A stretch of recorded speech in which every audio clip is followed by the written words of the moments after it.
Hey everybody, तो आज के इस वीडियो में हम डिस्कस करने वाले हैं हमारी क्लास 12th की क्वेश्चन बैंक को, जो कि राजनीतिक विज्ञान की होने वाली है। तो अभी तक हमने जो हमारा अध्याय 1 है शीत युद्ध का दौर, उसे कंप्लीट कर लिया है। अगर आपने उसका वीडियो नहीं देखा है तो आप चैनल पर जाकर जरूर देखें। उसके साथ ही हमने द्विध्रुवीयता का अंत को भी कंप्लीट कर लिया है। आज हम बात करने वाले हैं हमारे चैप्टर 3 की, यानी कि हमारी बुक में तो ये चैप्टर 4 है, पर क्वेश्चन बैंक के हिसाब से चैप्टर 3 है। तो सत्ता के वैकल्पिक केंद्र के सॉल्यूशन को देखेंगे। तो सबसे पहले बात करेंगे प्रश्न क्रमांक 1 की, जो कि है यूरोपीय यूनियन का उदय के फलस्वरूप हुआ था। तो आप जैसा कि स्क्रीन पर देख सकते हैं, मैं स्ट्रीज जो संधि हुई थी उसके फलस्वरूप इसका उदय हुआ था। तो ये इसका राइट आंसर रहेगा। ओके, उसके बाद बात करेंगे नेक्स्ट क्वेश्चन की। तो यूरोपीय यूनियन की संधि को प्रभावी हुई थी, कब प्रभावी हुई थी? तो इसका रहेगा 1 नवंबर 1993 को यह प्रभावी हुई थी। तो ये इसका आंसर रहेगा। उसके बाद नेक्स्ट क्वेश्चन है हमारे सामने, 5 देश के संस्थापक सदस्य है। तो 5 देश का जो संस्थापक सदस्य है वह आसियान, यानी कि 5 देशों ने मिलकर आसियान की स्थापना की थी। उसके बाद नेक्स्ट क्वेश्चन है हमारे सामने, वर्तमान में यूरोपीय संघ के कितने सदस्य है? 25, 26, 27 या 30? तो राइट आंसर रहेगा फ्रेंड इसका 27 सदस्य है। उसके बाद नेक्स्ट क्वेश्चन है हमारे सामने, निम्नलिखित में से कौन सा आसियान का सदस्य नहीं है? कौन सा देश है जिसने आसियान की सदस्यता को ग्रहण नहीं किया हुआ है? इंडोनेशिया, सिंगापुर, श्रीलंका या फिलीपींस? सो फ्रेंड इसका राइट आंसर रहने वाला है श्रीलंका। ओके, उसके बाद नेक्स्ट क्वेश्चन है हमारा, यूरोपीय यूनियन क्या है? और साथ ही नीचे जो हमारा क्वेश्चन दिया हुआ है, यूरोपीय यूनियन के महत्वपूर्ण संस्थापक कौन से है? तो इन दोनों का आंसर हम एक साथ देखने वाले हैं। तो चलिए इसके आंसर को देख लेते हैं। सो फ्रेंड, जैसा कि आप स्क्रीन पर देख सकते हैं, यूरोपीय यूनियन तो यूरोप में स्थित 27 देशों का एक राजनीतिक व आर्थिक मंच है, जिसमें परस्पर प्रशासनीय साझेदारी। उल्लेखनीय है कि 1 फरवरी 2020 से ब्रिटेन इससे अलग हो गया, यानी कि जो यूरोपीय संघ है वो एक राजनीतिक और आर्थिक मंच है जो कि 27 देशों से मिलकर बना है, और इसका पूरा का पूरा काम होता है कि प्रशासनिक साझेदारी करके आगे बढ़ना। उसके बाद सेकेंड क्वेश्चन हमारा कुछ इस तरीके से था कि यूरोपीय यूनियन के महत्वपूर्ण संस्थापक कौन से हैं? तो जैसा कि आप स्क्रीन पर देख सकते हैं, यूरोपीय यूनियन के महत्वपूर्ण संस्थाओं में यूरोपीय कमीशन, यूरोपीय संसद, यूरोपीय संघ परिषद, यूरोपीय न्यायालय, यूरोपीय सेंट्रल बैंक इत्यादि शामिल है। तो ये इसका आंसर रहेगा। चलिए अब नेक्स्ट क्वेश्चन को देखते हैं। सो फ्रेंड, जैसा कि आप देख सकते हैं, अब हमारे सामने है प्रश्न क्रमांक 4, आसियान का पूरा नाम लिखिए और सदस्य देशों की संख्या बताइए। तो जैसा कि आप स्क्रीन पर देख सकते हैं, आसियान का पूरा नाम है दक्षिण पूर्व एशियाई राष्ट्रों का समुदाय, और इसमें 10 सदस्य देश शामिल है। ओके, अब बात करेंगे प्रश्न क्रमांक 5 की। तो प्रश्न क्रमांक 5 है, आसियान संगठन के बारे में आप क्या जानते हैं? यानी कि जो आसियान संगठन था उसके बारे में आपके पास कोई भी डिटेल है वो आपको लिखनी है। तो चलिए हम देख लेते हैं हमारे के आंसर को।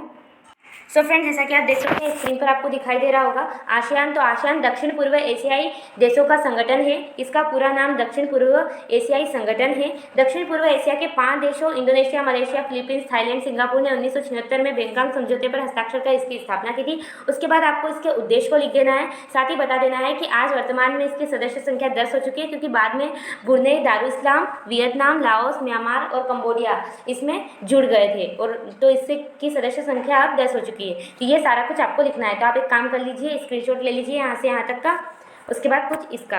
और हाँ, ऐसा नहीं है कि बिल्कुल आपको ऐसा ही लिखना है। आपके पास आसियान संगठन के बारे में कोई भी नॉलेज हो वो भी आप इस क्वेश्चन के आंसर में ऐड कर सकते हैं। ओके, तो आप समझ गए होंगे। चलिए अपने नेक्स्ट क्वेश्चन की तरफ आगे बढ़ते हैं। सो फ्रेंड, जैसा कि आप देख सकते हैं, अब हमारे सामने नेक्स्ट क्वेश्चन है, ये हमने कर लिया। उसके बाद है, यूरोपीय यूनियन के प्रमुख उद्देश्यों को लिखिए। यानी कि जो यूरोपीय संगठन है उसके क्या क्या उद्देश्य थे, हमको उनको देखना है। तो चलिए देख लेते हैं। सो फ्रेंड, आप देख सकते हैं यूरोपीय यूनियन के प्रमुख निम्नलिखित उद्देश्य है। तो सबसे पहले तो यही कि विदेशी तथा सुरक्षा नीति शुरू करना, उसके बाद एक समान नागरिकता की शुरुआत करना, साथ ही सामाजिक व आर्थिक निकटता में बढ़ोतरी करना, न्यायिक व आंतरिक नीतियों के सदस्य राष्ट्रों के बीच उचित तालमेल विकसित करना, और 5वां रहेगा एक आर्थिक तथा मौद्रिक संघ का निर्माण, जिससे सदस्य राष्ट्रों में मुद्रा का परिचालन किया जा सके। यूरोपीय यूनियन के 15 सदस्य देशों में यूरो साझा मुद्रा के रूप में चलती है। तो इस प्रकार से आपको इसका आंसर लिखना है। तो चलिए आप इसका स्क्रीनशॉट ले लीजिए यहाँ से यहाँ तक। ओके, और उसके बाद यहाँ से यहाँ तक का। सो आई होप आपने स्क्रीनशॉट ले लिया होगा। चलिए अपने नेक्स्ट क्वेश्चन की तरफ आगे बढ़ते हैं।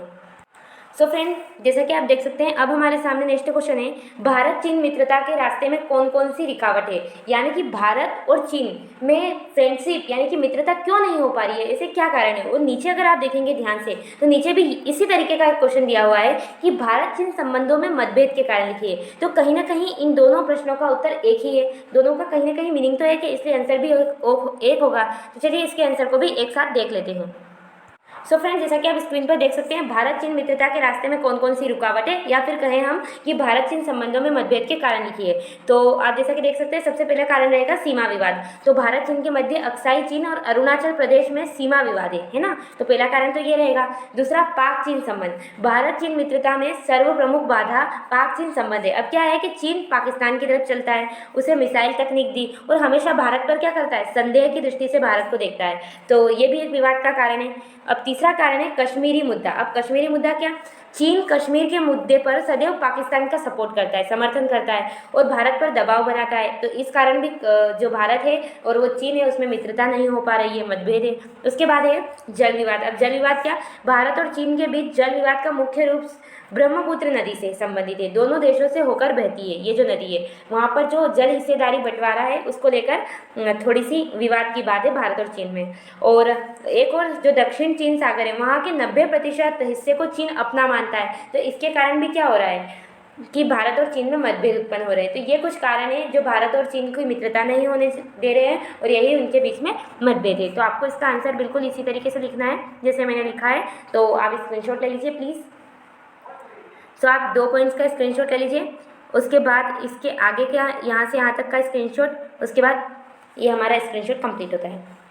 सो आई होप आपने स्क्रीनशॉट ले लिया होगा। चलिए अपने नेक्स्ट क्वेश्चन की तरफ आगे बढ़ते हैं।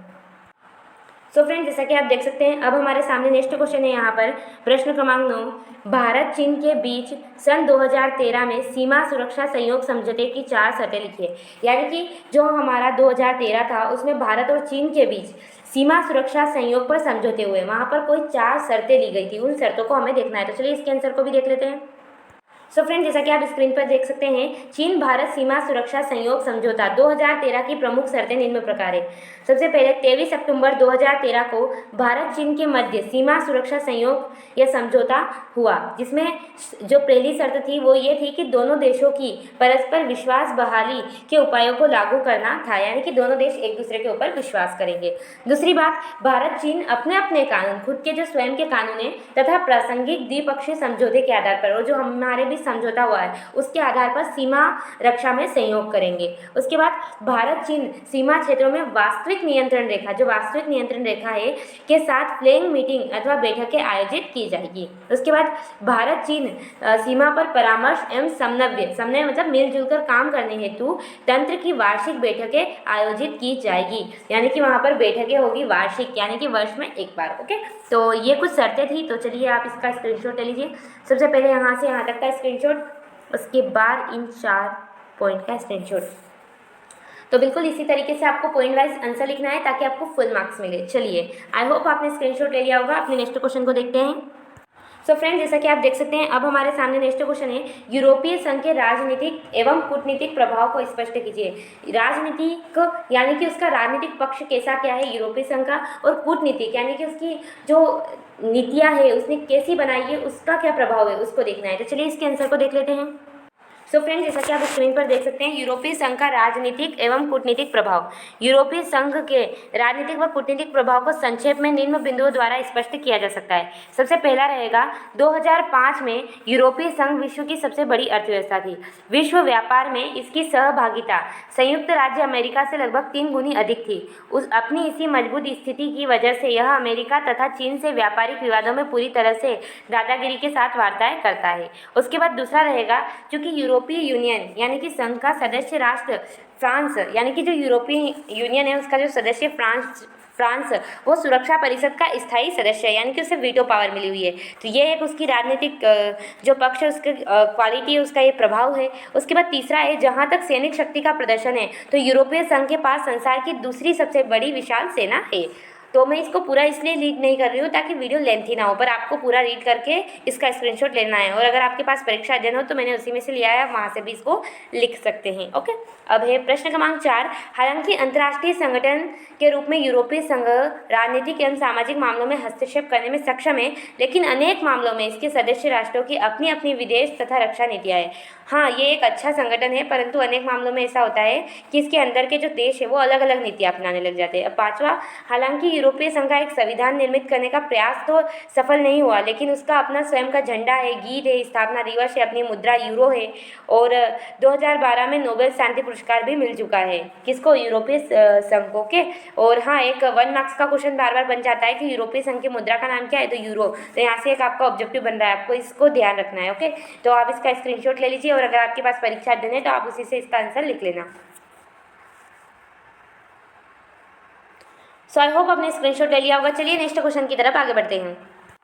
सो फ्रेंड, जैसा कि आप देख सकते हैं, अब हमारे सामने नेक्स्ट क्वेश्चन है, आसियान का गठन लिखते हुए उद्देश्यों का वर्णन कीजिए। यानी कि जो आसियान संगठन बनाया उसको क्यों बनाया और किस तरीके से वो संगठन बना, हमें ये बताना है। तो चलिए इसके आंसर को देख लेते हैं।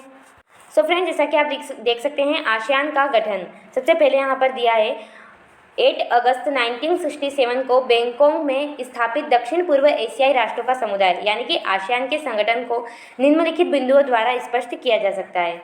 सबसे पहले, सदस्य राष्ट्रों के अध्यक्षों की शिखर बैठक। यह आसियान की प्रमुख नीति निर्मात्री इकाई है, जिसकी बैठक प्रत्येक 3 वर्ष पर होती है। आसियान के सदस्य राष्ट्रों की बैठक, उसके बाद आर्थिक बैठक है, वहाँ की सारी स्थायी बैठकें, और सचिवालय। कहाँ है सचिवालय? तो बुनरेई में। ओके, तो इस तरीके से आपको इसकी बैठक का गठन कैसे हुआ वो बताना है। उसके बाद आसियान के उद्देश्य बताने हैं, यानी कि इस संगठन को बनाया ही क्यों गया। तो आर्थिक सामाजिक प्रगति के लिए, सांस्कृतिक विकास के लिए, शांति तथा स्थिरता को प्रोत्साहन करने के लिए, सामाजिक, सांस्कृतिक, वैज्ञानिक, तकनीक तथा प्रशासनिक क्षेत्र में एक समान हित के मुद्दों पर सक्रिय सहयोग बढ़ाने के लिए, कृषि एवं उद्योग के विकास हेतु अधिक सक्रिय सहयोग प्रदान करना, और नागरिकों को प्रशिक्षण देकर सहयोग हेतु अन्य क्षेत्रीय सहयोगी संगठनों में परस्पर घनिष्ठ संबंध विकसित करना। तो ये कुछ कारण है जिनकी वजह से इसका निर्माण हुआ है। तो आप पूरा स्क्रीनशॉट लें यहाँ से यहाँ तक, उसके बाद यहाँ से यहाँ तक, उसके बाद आगे का यहाँ से यहाँ तक। सो आई होप आपने स्क्रीनशॉट ले लिया होगा। चलिए अपने नेक्स्ट क्वेश्चन की तरफ आगे बढ़ते हैं। सो फ्रेंड्स, जैसा कि आप देख सकते हैं, नेक्स्ट है हमारा, भारत चीन संबंधों का अधिक मधुर बनाने हेतु आप क्या परामर्श देते हैं। यानी कि अभी भारत और चीन के जो संबंध बिगड़े हुए हैं उन्हें हम अच्छे कैसे कर सकें, तो इसके लिए हमें कुछ सुझाव देना है, परामर्श देना है। तो पहले तो आप कमेंट में मुझे ये ज़रूर बताना, एक पोल साइंस के स्टूडेंट होने के नाते, कि हमें चीन से अच्छे संबंध रखने भी चाहिए या नहीं रखने चाहिए। ओके, सो आप बिल्कुल मुझे कमेंट करना। तो चलिए इसके आंसर को देख लेते हैं। सो फ्रेंड, जैसा कि आप स्क्रीन पर देख सकते हैं, भारत चीन संबंधों को अधिक मधुर बनाने हेतु आप क्या परामर्श देंगे। तो जैसा कि आप देख सकते हैं, सबसे पहले हम देंगे सांस्कृतिक संबंधों का निर्माण। अब किसी भी देश से अच्छे संबंध बनाने के लिए सबसे ज़रूरी है कि हम उससे सांस्कृतिक संबंध अच्छे बना लें। तो सांस्कृतिक संबंधों को और अधिक सुदृढ़ किया जाए, इसके लिए दोनों देशों की भाषा एवं साहित्य का परस्पर आदान प्रदान किया जाए। दूसरा बात, व्यापारिक संबंध। अब देखो, व्यापार अच्छे से होने लग जाएगा तो भी हमारे संबंध अच्छे हो जाएंगे। तो भारत चीन दोनों को ही अपनी प्रौद्योगिकी का परस्पर हस्तांतरण करना चाहिए, यानी कि इसकी जो टेक्नोलॉजी है उसका उपयोग भारत कर ले और भारत की टेक्नोलॉजी का उपयोग चाइना कर ले, है ना। उसके बाद तीसरा रहेगा पर्यावरण सुरक्षा समस्या का समाधान, और जो पर्यावरण से जुड़ी समस्या है उनको भी दोनों को साथ मिलकर एक दूसरे के देश में प्रदूषण फैलाने वाली समस्याओं को दूर करने में सहयोग देना चाहिए, इससे भी संबंध अच्छे बनेंगे। उसके बाद नेतृत्वकर्ताओं की परस्पर देशों की यात्रा, यानी कि भारत चीन के नेतृत्वकर्ता यानी प्रधानमंत्री, राष्ट्रपति जैसे बड़े बड़े दिग्गज नेता की एक दूसरे के देशों की यात्राएं होती रहनी चाहिए, जिससे वे परस्पर अपने विचारों का आदान प्रदान कर सके। इन यात्राओं के फलस्वरूप सद्भावना एवं सहयोग की भावना उत्पन्न होगी। तो हमारे प्रधानमंत्री जो भारत के हैं वो तो ऑलरेडी बहुत ही ज़्यादा विदेशों में यात्रा करते हैं। उसके बाद विविध क्षेत्रों में मैत्रीपूर्ण वातावरण, यानी कि भारत और चीन के तिब्बत शरणार्थियों तथा वहाँ से जुड़ी समस्याओं, ताइवान समस्या, संचार साधनों के संयोग इत्यादि में एक मैत्रीपूर्ण मित्र जैसा वातावरण निर्मित कर संबंधों को और अधिक ऊंचाई पर ले जाना चाहिए, यानी कि और अच्छे से संबंध निर्माण करना चाहिए। तो ये कुछ हमारे परामर्श है, तो आप इनका स्क्रीनशॉट ले लीजिए, और अगर आपका खुद का कोई पर्सनल सुझाव है तो वो भी हमें कमेंट बॉक्स में जरूर लिखिए, भारत चीन संबंध हेतु। ओके, उसके बाद यहाँ से यहाँ तक का स्क्रीनशॉट ले लीजिए। ऐसे तो ये आपको परीक्षा अध्ययन में भी मिल जाएगा। ओके, तो चलिए बढ़ते हैं अपनी क्वेश्चन बैंक की तरफ आगे। सो फ्रेंड्स, जैसा कि आप देख सकते हैं हमने हमारे इस चैप्टर के सारे ऑल जो क्वेश्चन आंसर थे उनको कंप्लीट कर लिया है। सो इस वीडियो से आपकी कोई भी हेल्प हुई हो तो प्लीज़ वीडियो को लाइक कर देना, शेयर कर देना, subscribe this channel. Thanks for watching this video. धन्यवाद।